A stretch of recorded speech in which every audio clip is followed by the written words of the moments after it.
Hello, everyone. This is Adam Fishman, Executive Director for American Friends of Likud. I want to welcome everyone to our exclusive Insiders Briefing conference call today with member of Knesset, Avi Dichter. We are going to be turning it over to Sarah Beiser, our board member and president club member, to moderate the call and introduce Avi and ask the questions. If you do have a question, please email it to info@aslikud.org, and we will do our best to ask the question during the call. Last thing, if there's anyone on this call who has not yet renewed your membership or contribution from 2006, I urge you to do so by either calling me at the office, 212-308-5595, or going on to the website www.aslikud.org. And without further ado, I will turn it over to Sarah. Sarah? Avi, thank you for joining us this morning. Avi Dichter served in of the IDF, Sayeret Matkal, under the then commander Ehud Barak, and upon completing his military service, Avi joined Shin, Israel's internal security service. In 1992, Avi was appointed director of the Security and Protection Division, and in 1999 became director of Shin Bet, and in 2000 was named as director. Avi ministerial appointments in the Knesset include Minister of Interior Security, Minister of Public Security, and Minister of Home Front Defense. Avi was re-elected as part of the Likud list in 2015, and in addition to his many responsibilities as a member of Knesset, he currently serves on the Knesset's vital Foreign Affairs and Defense Committee. And now, Avi, we turn the conversation over to you. Well, thank you very much for allowing me to talk to the Likud members worldwide, mainly in the U.S. For me, it's a great pleasure. If I might shed a little bit more light about my background, so I started my career in Sayeret Matkal 46 when Prime Minister Netanyahu was the commander of the eldest team. His brother Yoni Netanyahu, who got killed in Teg operation, was my commander. And their brother, the third brother, Ido, was a combatant in a neighboring team with me in Sayeret Matkal, so we are going to all together for many, many years. And now let's dive into the East, the large Middle East. When I speak Middle East, I mean from Morocco in the west, the Atlantic, up until Afghanistan in the east, and from Turkey and Syria in the north, down to Yemen, Somalia in the south. It's not anymore the neighboring countries, Lebanon, Syria, Jordan, and Egypt, that are being for Israel close countries, whether enemy countries or peace countries, two of them, because over the last years, many other countries has a lot of influence about what's going on in Israel. And, the mathematics in the Middle East apparently works different than in the U.S. Because we had three enemy states, Syria, Jordan, and Egypt. We've signed two peace treaties with Egypt and Jordan, and today we have four enemy states. We have Syria, we have Lebanon due to Hezbollah, we have Hamas in Gaza Strip, and of course we have Iran, which became over the last years a very prominent country for the whole region, let alone for the state of Israel. And I prefer to start with Iran because it's an anchoring country in this region that runs against Israel the two proxies, Hezbollah in the north and Hamas in Gaza Strip. And I'm sure that we all understand that what happened during the last 8 months with Iran is probably a strategic change compared to what we had just before. I mean that up until last July, Iran was the problem of the Middle East. But since then, since the agreement with Iran was signed by the Western countries led by the United States, so Iran moved from the problem of the Middle East towards the position of the solution of the Middle East problems.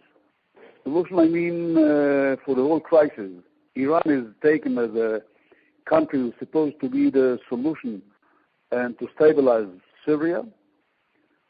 Iran is taken as the country who's supposed to stabilize Iraq, to stabilize the situation in Yemen due to the third proxy of Iran, the Houthis, who practically conquered Yemen, and only over the last year the Saudis and some other Arab countries reconquered back half of the area of Yemen, and nobody really knows what kind of Yemen we are going to have. The last country that the United States mainly sees Iran as a country that might help to solve the problems and to enable the U.S. to pull out the American soldiers from Afghanistan. So they count on Iran that it might be that Iran will serve the American interest to stabilize the situation in Afghanistan post the evacuation of the American troops from Afghanistan, same as they count on Iran about Iraq. So that's one huge strategic change that we are facing over the last few months. The second point that I'm not sure that many people are fully aware of it, including here in Israel, is the fact that the two proxies, Hamas in Gaza and Hezbollah in Lebanon, that we used to call them terror organizations, they are much more than that. They are army of terrorists. Hezbollah for years and Hamas over the last decade became an army of terrorists, and we all understand that the 3 operations in Gaza were launched against Hamas as an army of terrorists equipped with military equipment, either rockets or anti-tank missiles, and very other sophisticated tools. So the change that I would call it the strategic change that we are facing from both proxies is the terminology. They used to speak about how to carry out terror attacks against Israel, how to recruit suicide bombers to carry out suicide bombings inside Israel, either in West Bank or inside Israel by suicide bombers from the West Bank, and by launching rockets. Launching rockets is well known, unfortunately, from Lebanon for years, mainly over the last decade since the second war in Lebanon. Just to remind you, 4,000 rockets in a little bit more than a month. From Gaza Strip, we count up until today, over the last 10 years, mainly the last 5 years, we count altogether around 15,000 rockets from Gaza Strip toward Israel up until Tel Aviv or the area of Jerusalem. Let alone Sderot, Ashkelon, my hometown where I'm speaking to you from. And we thought that both Hezbollah and Hamas are concentrating on defending themselves from another Israeli operation who penetrates either Lebanon or Gaza to carry out some military operations in order to confront terrorists of both in those two countries. But over the last year, we can hear more and more statements, either by Hassan Nasrallah in Lebanon from Hezbollah, or from Hamas leaders in Gaza, that they speak about not just a defensive system, but about an offensive system, a ground operation, either from the tunnels who are being dug from Gaza Strip into Israel, or from Lebanon. And in both cases, they speak about trying, or their goal is to penetrate into Israel by troops, military troops, terrorist troops, to conquer settlements, kibbutzim or moshavim in Israel, all military posts, either in the north or around the Gaza Strip, to kill as many people as possible, and to take hostages, civilians and soldiers. I think that these two dimensions, Iran as a solution and Hamas and Hezbollah as two terror organizations or two army of terrorists who are thinking and speaking and stating about offensive steps, that's something that we have to take care about.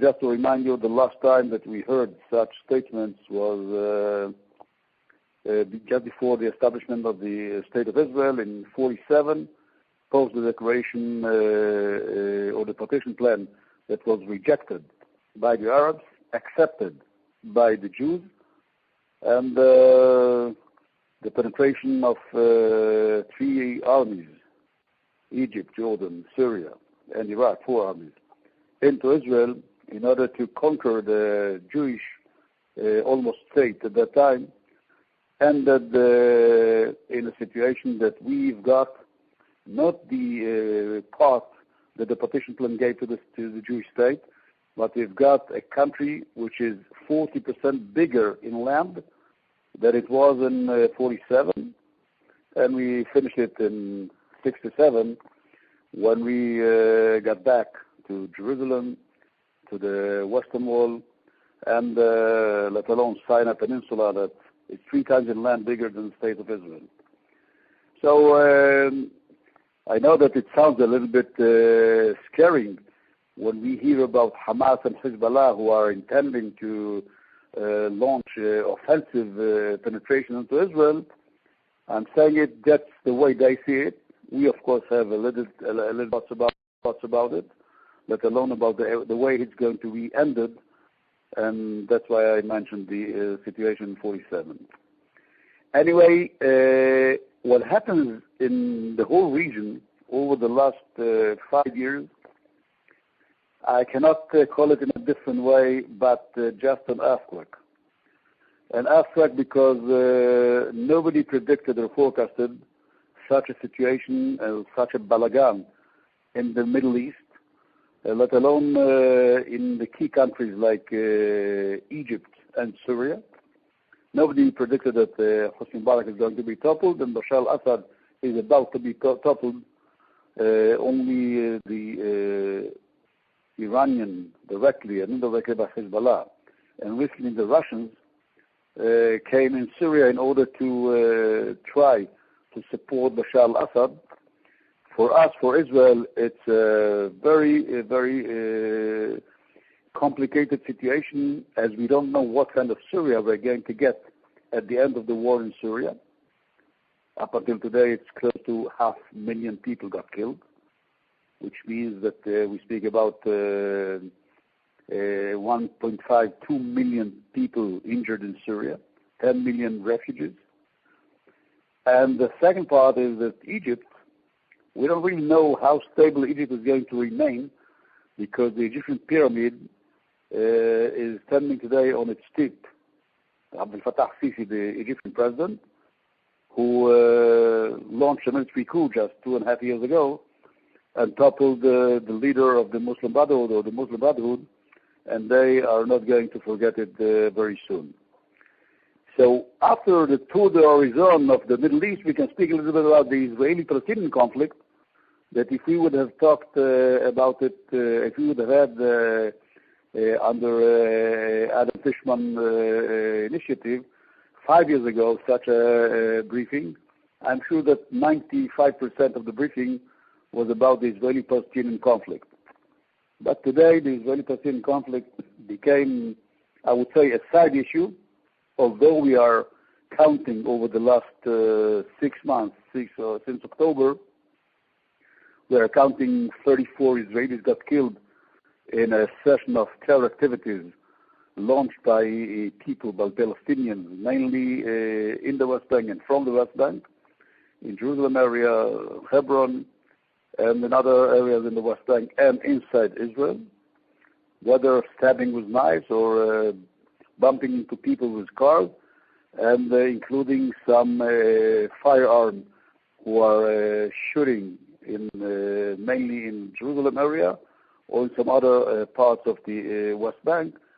And that means that when we speak about a wave of terror attacks, it shouldn't be an intifada. It can be defined as a wave of terror attacks that lasts for almost 6 months.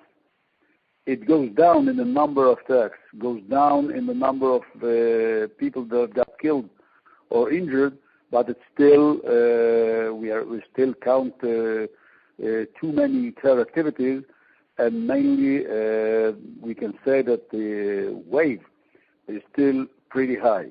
One of the main problems, of course, is the fact that Mahmoud Abbas and the Palestinian regime were trying to show as if they are confronting the terrorists, but practically on the ground, I must tell you that they are mainly confronting the riots, the people who are trying to come in hundreds close to the Israeli military posts or the Israeli crossings in order to show that they are protesting.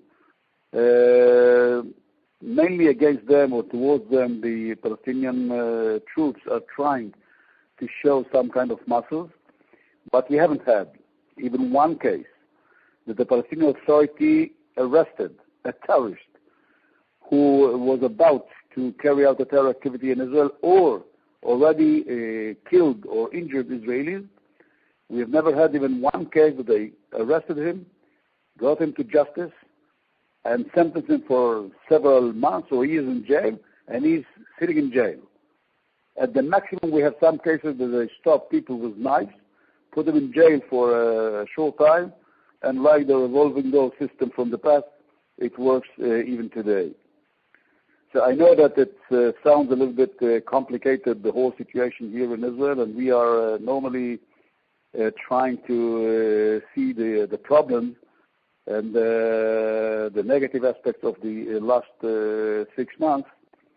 But those who are visiting Israel and those who are living in Israel, they know very well that it's another round of terror activities, but it's definitely not a chaos, not an intifada, and not a time that people cannot come to visit Israel.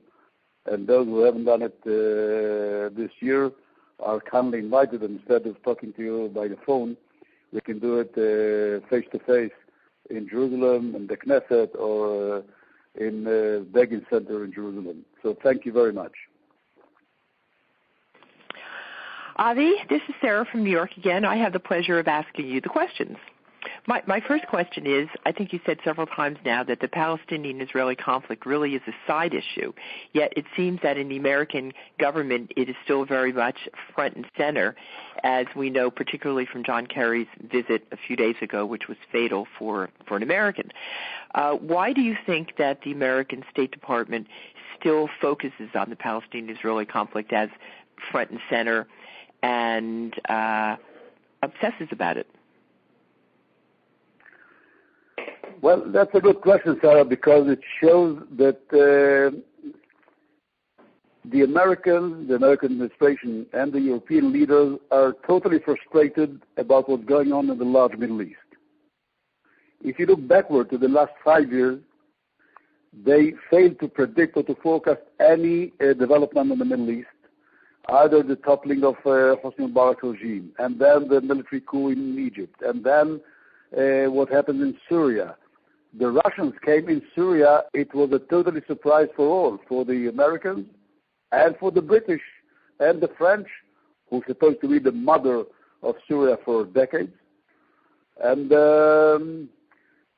I think that all those countries that I've mentioned, including some Arab countries, they really don't know how to solve the problem, neither in Iraq, nor in Syria, nor in Libya, that is separated between, divided between 3 tribes, and nobody knows what kind of Libya we're going to get, what kind of Syria we're going to get, what kind of Iraq we're going to get, and what kind of Yemen we're going to get. The Arab League, they are neglecting totally the Palestinians. So I think that once you don't have any solution to any developments in the Middle East, so the Israeli-Palestinian conflict, at least one side is a normal side, and that's the Israeli side. You can talk to a regime that is democratically elected. You know that in Israel we have a prime minister, He was the Prime Minister, he is the Prime Minister, and he will be the Prime Minister, Benjamin Netanyahu from the Likud party. And they know that they don't have to agree with him, but they know that he is the address. They don't have here in Israel 3 or 4 factions to deal with. No, they have only an authorized government. They have an agreement that was signed in 1993 between Israel and the Palestinians, one known as the Oslo Agreement, that was signed in the White House in September 1993.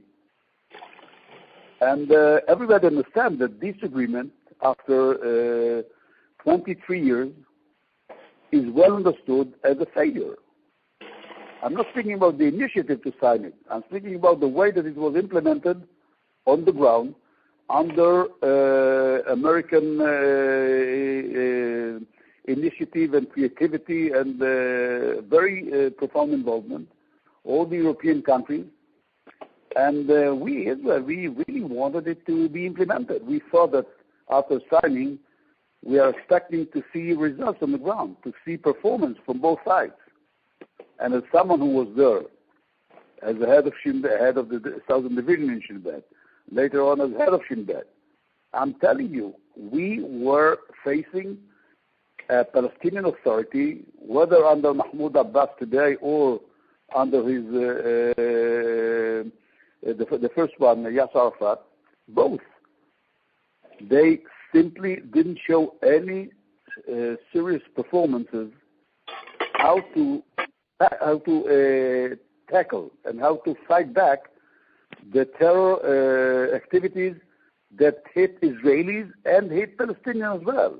Well, Avi, can I interrupt for a second and ask you, in light of what you say, why does the U.S. government and the State Department continually act as if the facts are really otherwise? That yes, there's a little bit of incitement, but if only Bibi Netanyahu would be serious about peace, there'd be peace.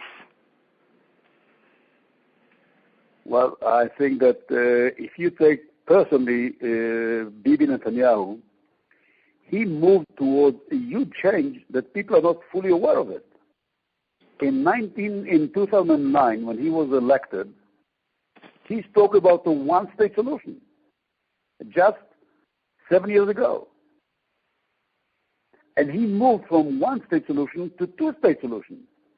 But practically, we are living since 2007 in a three-state solution. Now, for me, it's really very, very strange how the Americans and the EU and maybe some other countries are refusing to accept the situation that we practically have a Palestinian Authority in the West Bank that speaks only about the West Bank. Mahmoud Abbas visited Gaza Strip last time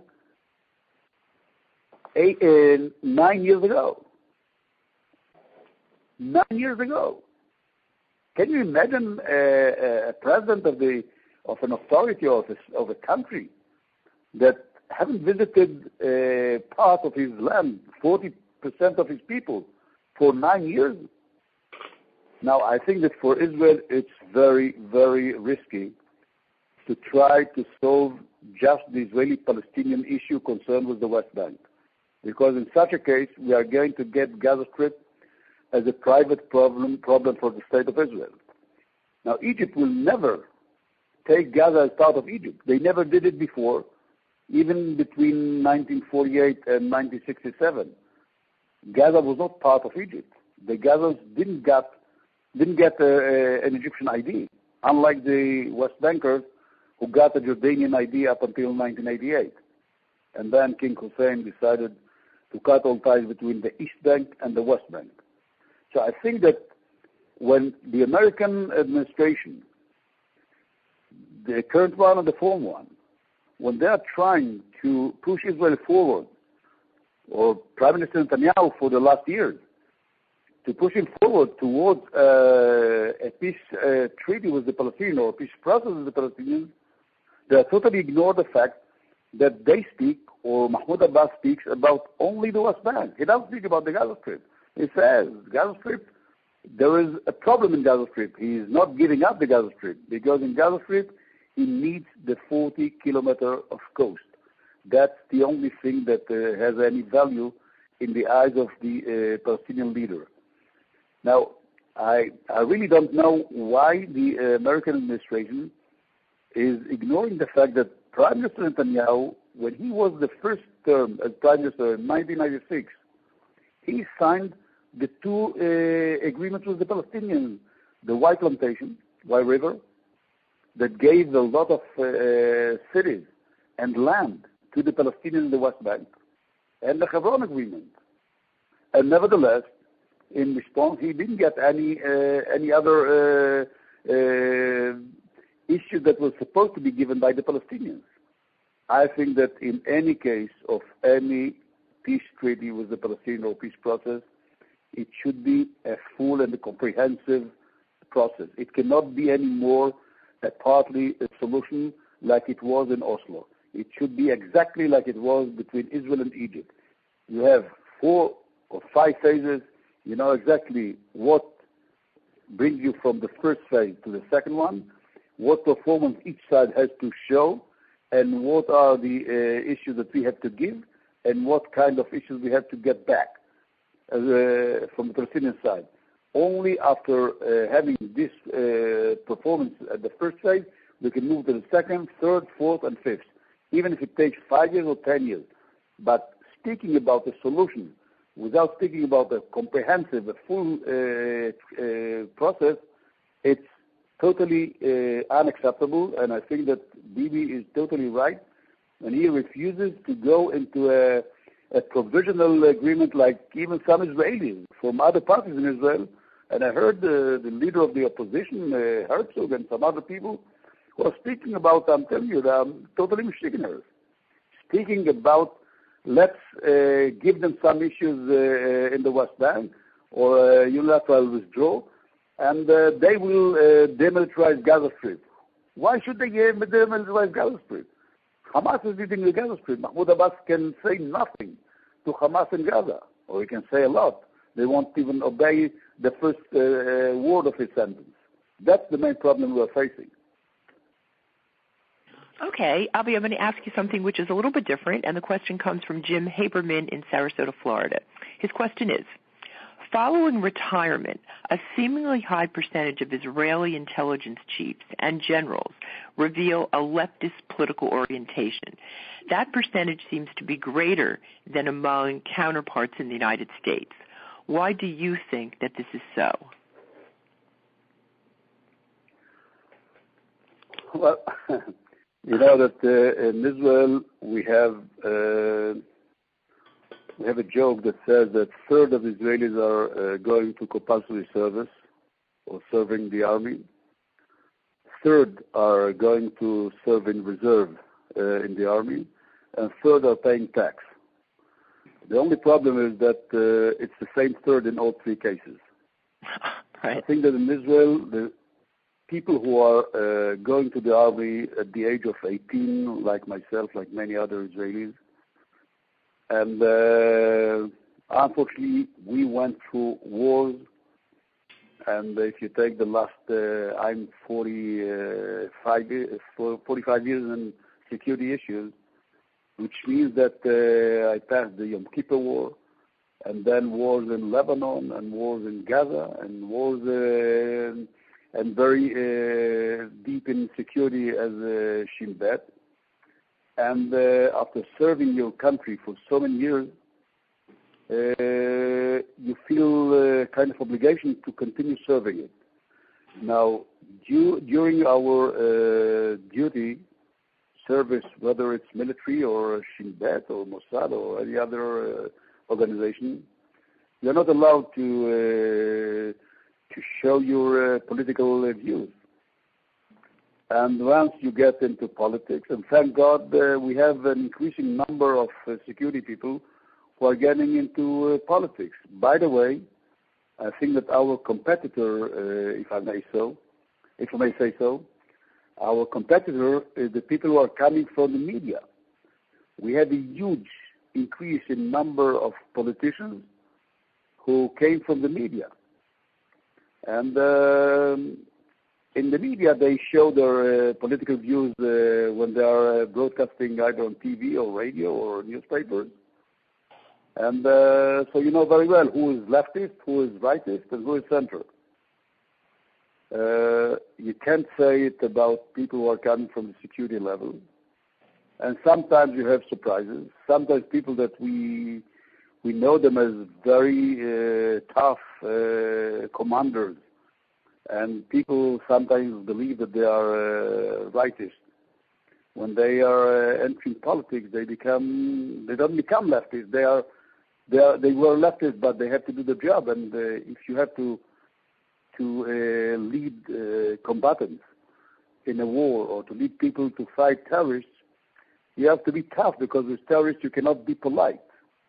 Politeness is not a highly recommended way to fight terrorists. That's I'm telling you from my own experience. So I think that personally, about my experience, I think that we bring a lot of experience how to deal with terrorists, how to deal with Palestinians, how to deal with peace process, how to deal with performances during and post peace agreement that were signed by the political level, and we know it from inside. In Israel, unlike many other countries, I think even unlike the United States, in Israel, the military level and the security level is deeply involved in any agreement that was signed between Israel and other countries, from the first step that it has to be implemented on the ground. I can tell you, for example, in 1993, when I was there in charge of the Southern Division in Shin Bet, and one day I got a call from the head of the Shin Bet, and he told me, Avi, you have to, we are going to sign an Oslo agreement, and you have to start talking with the fugitives that you are running after day and night, trying to catch them or to kill them. And I thought it's a candle of the camera. I couldn't believe it. That the people, the terrorists, the arch terrorists, that we know exactly whom did they murder just a day or a week ago. We now have to talk to them, to sit with them, and to coordinate our steps with them. So we know them very well. We know the way that they are thinking, I think. We know the way that they are performing. We know the way that they are lying. And we know the way that they are trying to trick us. We are not that naive as some people, maybe in other countries, who are reading about terrorists in newspapers or watching them in movies. We have touched them, we have arrested them, we have killed them, and we have talked with them. Avi, I know we're running out of time and it's late in Israel, so I'm going to ask you 3 questions. I'm going to put them together, and you can answer all 3 or take your pick. Number 1, from Ronnie Bassan in New York City, can the Israelis stop the development of a seaport in Gaza? And 2 other questions. Can you tell us a little bit about the new underground Iron Dome tunnel technology? And number 3, I understand from some of today's papers that Russia intends to pull out of Syria. What does that mean for Israel? So take your pick, all 3 or 1 or 2. Well, the first 2 questions are very close to each other, so I'll start with them. I think that the Gaza Strip, it's 330 square kilometers. That was the land of Gaza in 1967 when we came in. At that time, there were 330,000 people in Gaza. Today, Gaza Strip is the same, 330 square kilometers. But there are 1.8 million people in Gaza. That's the whole problem in nutshell. Now, if you take these 1.8 million people under leadership of Hamas, under a mother country like Iran that is really building a military terror organization 10 kilometers from my home, 60 or 70 kilometers from Tel Aviv, it explains everything. Now, Egypt was smart enough under Abdel Fattah Sisi to block almost all tunnels will lead to the Gaza Strip, not because he wants to serve the Israeli interest, but he understood that the rockets, missiles, explosives, guns that used to be smuggled from Iran, Sudan, and Libya via Egypt, Sinai, into the Gaza Strip started to leak back to Sinai, to the hands of the ISIS, who are fighting against the Egyptian police and army. So that's why they started to block it. They blame Hamas officially. They blame Hamas for assisting the Muslim Brotherhood in Egypt or to assist the ISIS in Sinai. And that's enough for them to build a buffer zone with a margin of 1 kilometer at the beginning, 3 kilometers today.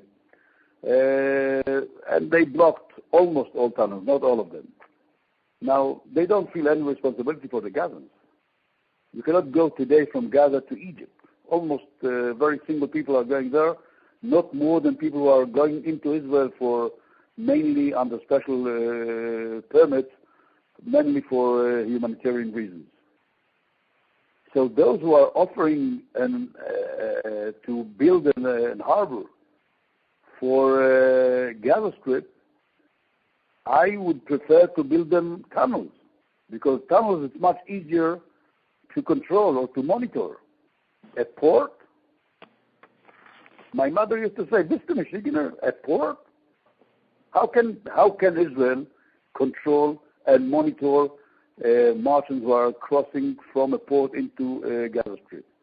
It's well understood that once you are opening a port, you are opening a gate to all sophisticated weapons that will come not via Egypt, but via the Mediterranean. And the Mediterranean is big, you can bring it from everywhere, including from Iran.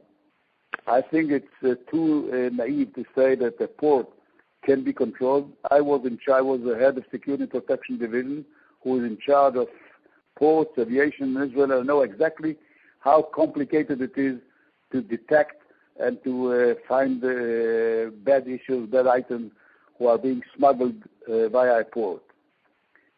Now, the other part of the question that deals with the tunnels, and mainly the offensive tunnels who are crossing into Israel and hoping, Hamas hopes to use it one day to launch terror activities or even military activities inside Israel. I read the article about the Iron Dome against the tunnel. It's a very good sentence. It's not an Iron Dome, and it's much more complicated than people think it is.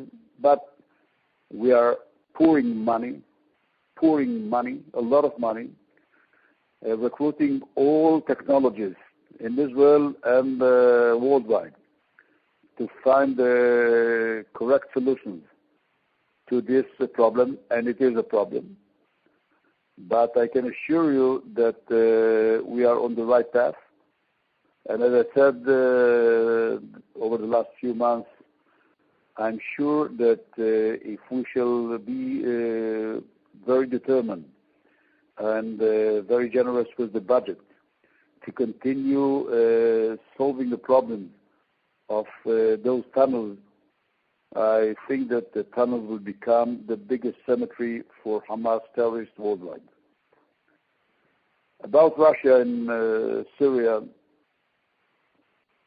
Russia came into Syria mainly to serve the Russian interest. They have a harbor in Tartus, north of Syria, and it's the only port they have in the Mediterranean.